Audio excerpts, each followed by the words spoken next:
I did do a PowerPoint like 45 minutes before the talk, so it doesn't really looks very interesting. They are all just keywords. My presentation's title is Reconstructing Images on Mass Method. Is actually the title, the statement that I wrote that were included in the exhibition catalog. I also try to self-translate. 我今天今天等一下的那个 PowerPoint 里面，其实这是一个非常没有诚意的 PowerPoint， 因为我在座谈开始前45分钟才做，我才决定要做这个 PowerPoint， 我本来没有想要做的。但是，所以你等一下不会看到有任何非常吸引人的图片，像刚才扫兵的那个，你只会看到很多的文字跟关键字，然后其他的时间是我在讲话。蒙克朗棉加兰。The first question I would like to ask is Mungkurang the forgotten, the hidden, or is the imagined?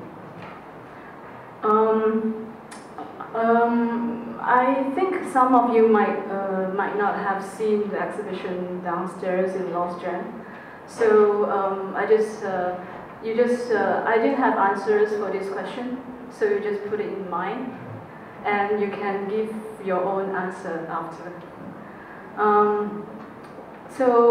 Firstly, I'd like to just roughly.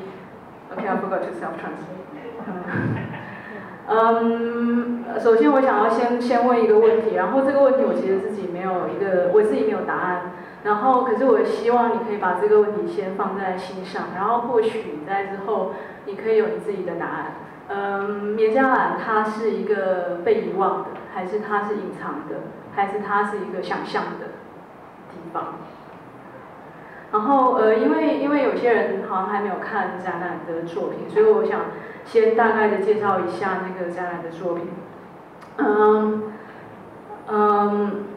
I'll just roughly introduce the work that is exhibited downstairs in Lost Gen.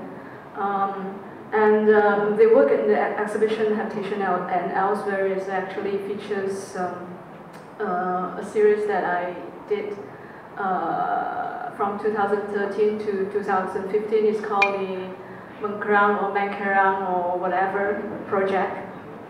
And actually it's not a trilogy, because in the idea of trilogy it seems like it has some kind of a sequence.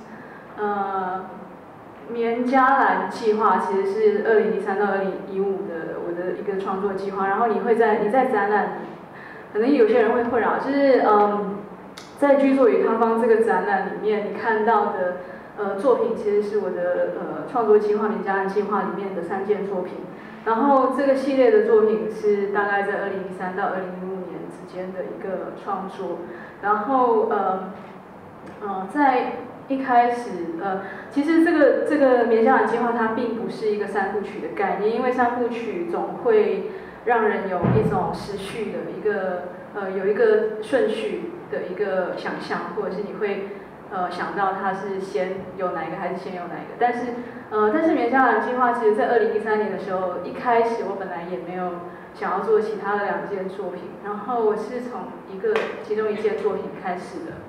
Actually, the Mungkurang project I started in 2013. Actually, just after the general election, that I start to rethink that I have to deal with my connections or my relations to Malaysia, but not in a way to use symbols as a direct representations or direct symbols of current situations. Which means that it's not an idea of equalization, like it's not A equals to B, or it's not some kind of symbols. For example, like the symbol of an animal equals to who, or whatever. So the first work is called A Day Without Sun in Mankarang, Chapter 1. So Chapter 1, it seems like it will have Chapter 2 and Chapter 3. So, or Chapter 4, 5, 6, 7, 8, 9, 10. So that's what people think when I told them that I'm going to do more work for the series. They thought they are going to see Chapter 2, 3, 4, 5, 6, but actually Chapter 2, 3, 4, 5, 6 never exists, and I never intend to do Chapter 2, 3, 4, 5, 6, 10. This work is created in 2013. I'll just roughly say how it was created, the method. Actually, I use a kind of,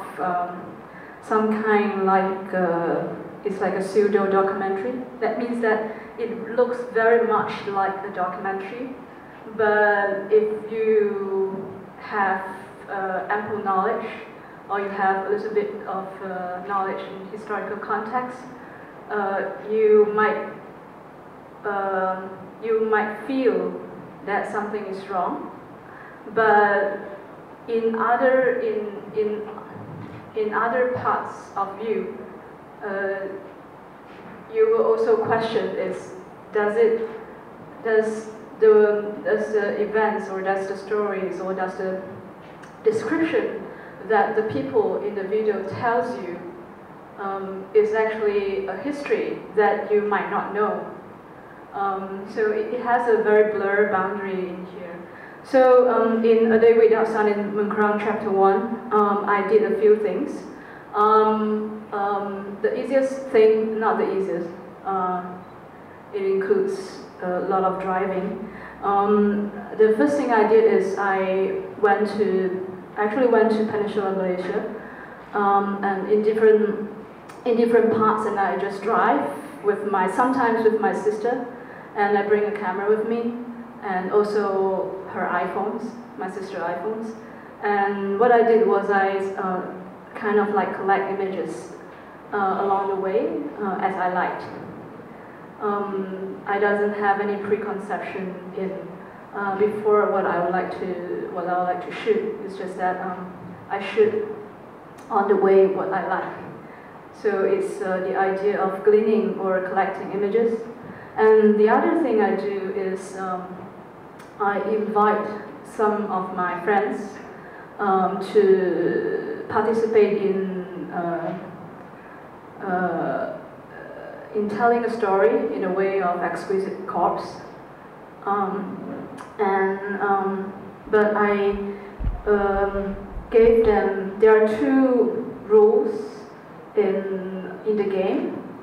The first rule is they have to tell me what their idea of Mankarang is. If Mankarang really exists, or Mankarang existed, how would it be? And they need to tell it as if it's true. And the other thing is the exquisite corpse, the game of exquisite corpse that I look for textbooks of primary schools. I'll do the translation later. The textbooks in primary school in Malaysia, and I look for, and I pick up some names that appears more than once. And I pick up 3 names. And what I did is I told them to tell the story, and the part of their story has 2 rules. The first rule is the story must happen in Mankarang or Mankarang, and the second rule is 3 of the names, 2 of them must appear in their part of the story.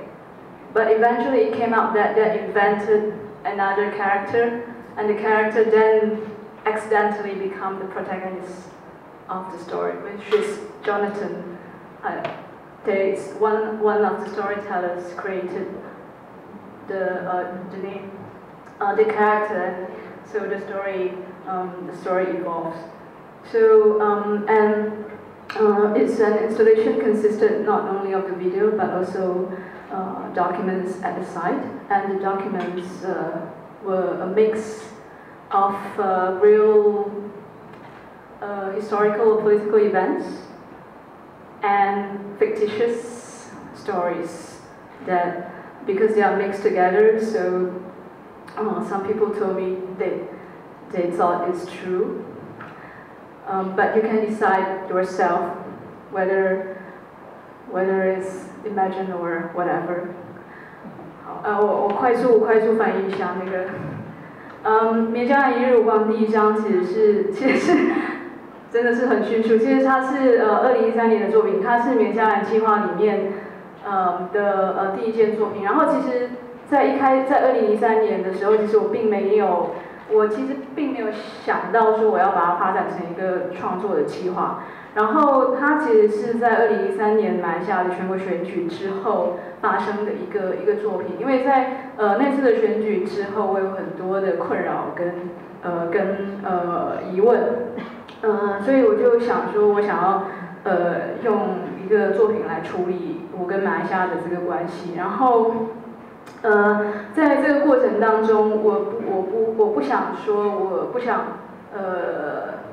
用一种方式，就是我不想用一种让那个符号等同于某一种像一种等同法的一个方式去，比如说那个符号象征的当下的一个什么样的状态，或者是那个符号象征一个当下的一个怎么样的一个政治人物，我不想用那样的一个方式，我想用我在想它有没有一个更多的可能性，所以就创作了这个作品。然后这个作品其实是有一个录像和一些文字的文件组成。那个文字的文件里面有一些真实的历史事件，或者是一些社会政治的事件，然后它也有一些可能是我虚构的，但是看起来跟真的一样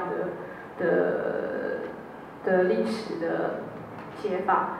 所以它其实是混合在一起，然后我也没有跟你说，我也不会跟你说到底哪一个是真的确实发生过还是没有发生过。然后那个录像，其实我做了2件事情，一件事是我在马来半岛开车，然后带着摄影机，然后我做的方式是我只是去收集影像，就是我其实并没有预设我自己会拍什么东西，所以我其实在路程当中，我看到什么我觉得有感兴趣，我就把它拍下来。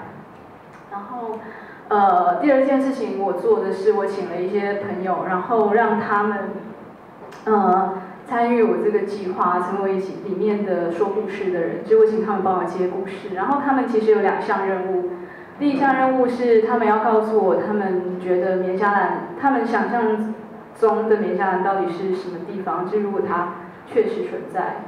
然后第2个任务是他们要帮我接故事，然后这个接故事有2个条件，第1个条件是这个故事一定要发生在棉加兰，第2个条件是，他必须要用我从小学课本里面找到的这些角色的名称的其中2个，所以它是大概这样子的一个方式，然后最后我把它结合在一起。然后and the second work and the second and the third work actually it was done at the same time. The second one is called Sangkanchu Hang Tua Raja Basyong, Bomo, the Missing Jet and Others, which is a mixture of Malay and English, the title. And it consisted of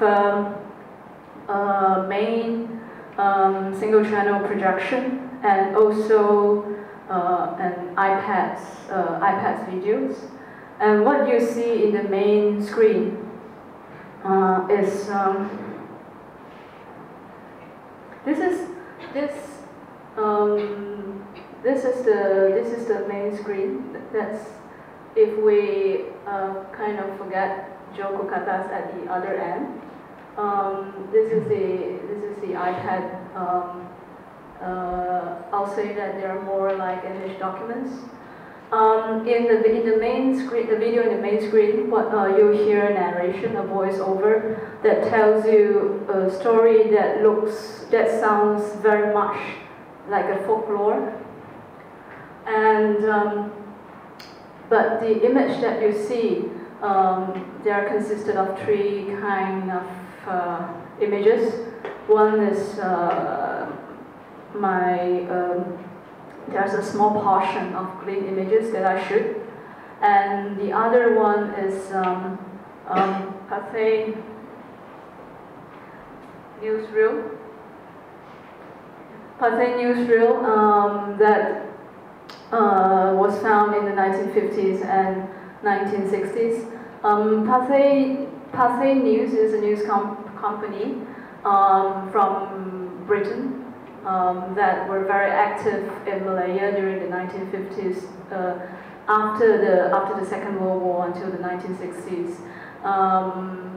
After the 1957 Malayan independence, they start to retreat from Malaya, but still they have their staff here, so they continue to make newsreels. And this is one part, and the other image is also from footages from the 1950s and 1960s, but they are footages from Malay genre films, like films of hantu-hantu, or films that tells the story of folk stories, or tells the story of a myth.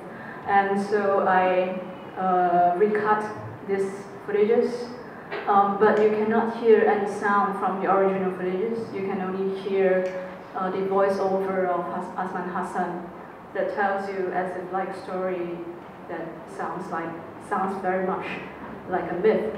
And the content of the story is I interview I interview people and tell them to share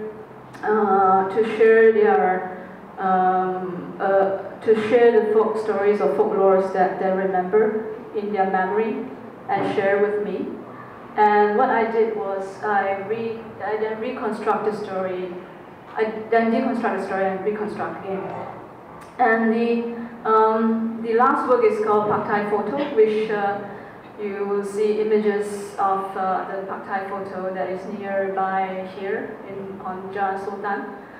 It's one of the oldest photo studio in KL. It's older than Malaysia, definitely, and it's older than the so-called Independence Day, the Independence year of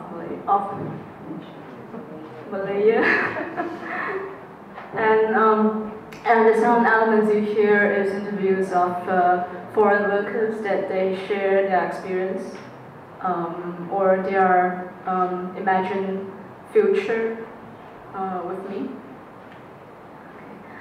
I was told it's 10 o'clock already, so I will stop self-translate.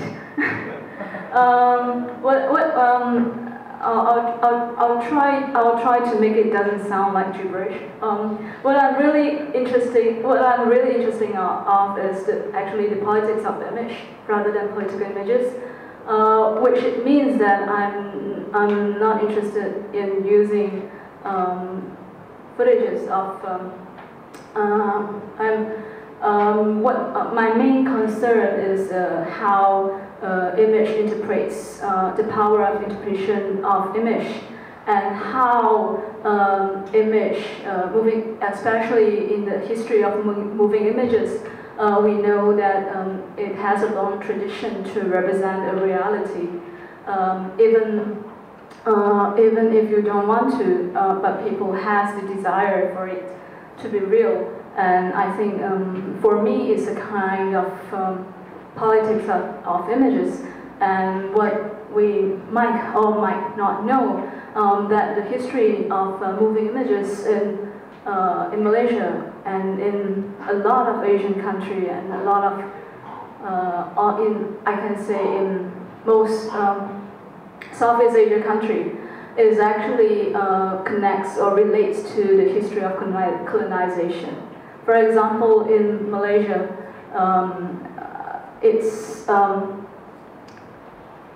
I think it's appropriate to say that the emergence of filming equipment or the emergence of moving image in Malaysia it was brought